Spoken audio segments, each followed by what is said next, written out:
Good morning, everybody. This is Zachary. This is the second video on asking questions. So, I'm reading this book right here. It's called The Fundamentals Beliefs of a Muslim. And on page 21, it talks about how the saved sect, as it were, those who are saved from hellfire, believe in Allah. And it says, which means to affirm, believe, and act upon the three categories of Tawhid, I don't know how to pronounce that, which are to single Allah out alone with lordship, to single Allah out with all worship, to single Allah out with His names and attributes. So, I am curious on a few things, just starting there real quick.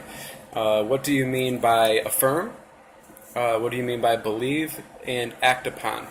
I understand it as a Christian, what those words mean. I want to make sure that I'm not importing Christian ideas into the Muslim ideas, because that would be bad. I don't want to get confused. I don't want to commit corruption upon another's belief, just like I would not want a Muslim to corrupt what a Christian believes. So I don't want to corrupt what a Muslim believes. I don't want to presuppose that I know what I'm talking about.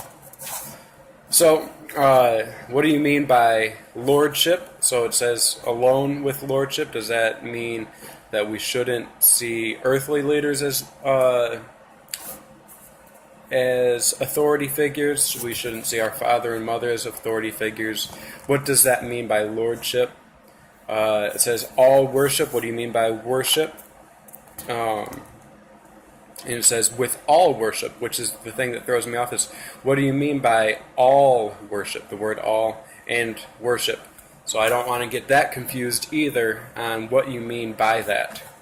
So please comment with good people to look at, and I'll continue. It says to single Allah out with His names and attributes. What are those names and attributes? I assume that they're probably going to be down here in the bottom to explain as I go, but I do want to know what your thoughts are.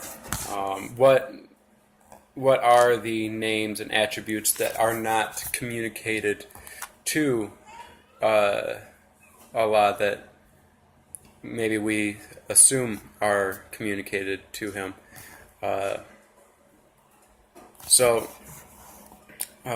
Those are my questions. If you can please answer that at the bottom. I will say real quick, it says here for the lordship that He is the Lord and sovereign King of everything. The worship, or to act upon rather, refers to, or the worship rather, are legislated through which we seek to draw closer to Allah, such as supplication, fear, hope, love, sacrifice, seeking aid, rescue and refuge, prayer, fasting, Hajj, and spending in the path of Allah. Everything that Allah has legislated and commanded, then they do not associate partners with Him in that, whether it is an angel, a prophet, a close ally of Allah, or other than them. Please let me know what that means. I don't know what that's referring to. What do you mean by supplication? What do you mean by fear? What do you mean by hope, love, sacrifice, seeking aid, rescue? I need to know what your definitions are by that, because clearly these are English definitions, and I'm sure that the Arabic may be a little bit different. I may be wrong. I don't know. I want you to answer these questions for me.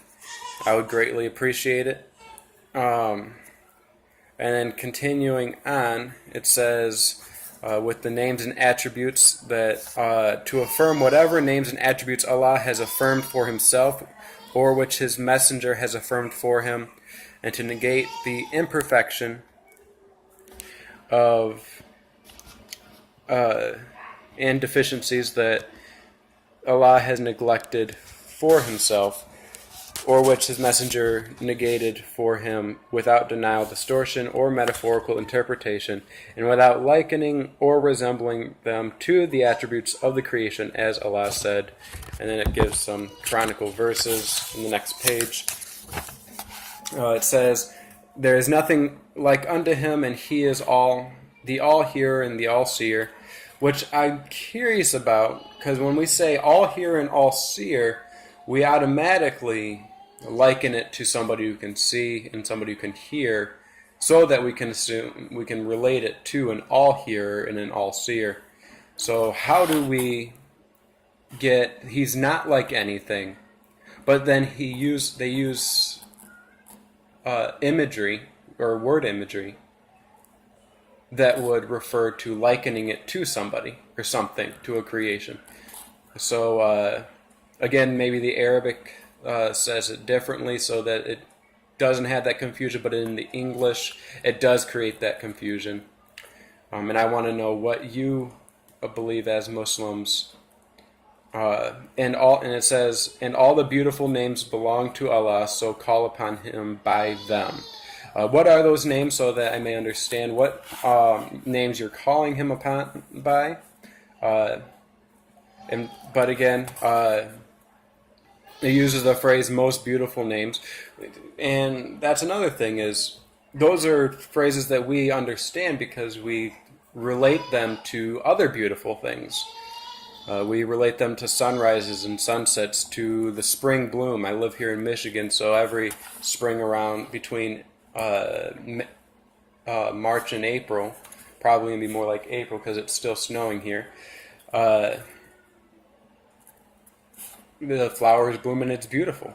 So I would like to know, how do we, without likening Allah to anything that he has created, how do we then understand what he means by most beautiful names? Names is another thing that we associate with created things, with the created world. We look at names as my wife's name, my name, my daughter's name, the name of the raccoon, the squirrels. These are names. How do we then? Maybe I'm overstepping it, or misunderstanding what he means by Surah 42:11 when it says, "There is nothing like unto him, and he is the all-hearer and the all-seer." How am I supposed to interpret that? Do I interpret that verse only insofar as he is an all-hearer and an all-seer? Can we relate to him in other ways? Please let me know in the comments below. Subscribe so that as I ask more questions, you may be able to answer them. I would greatly appreciate it. As you comment, I'll respond in video or in comments, depending on the substance of the comments. Please teach me. I'm trying to be teachable. I'm a very arrogant person, but by the grace of God, am seeking to be teachable and humble in that. And hopefully, to the glory of God, we will come down to the truth. So, God bless, guys, and talk to you guys later.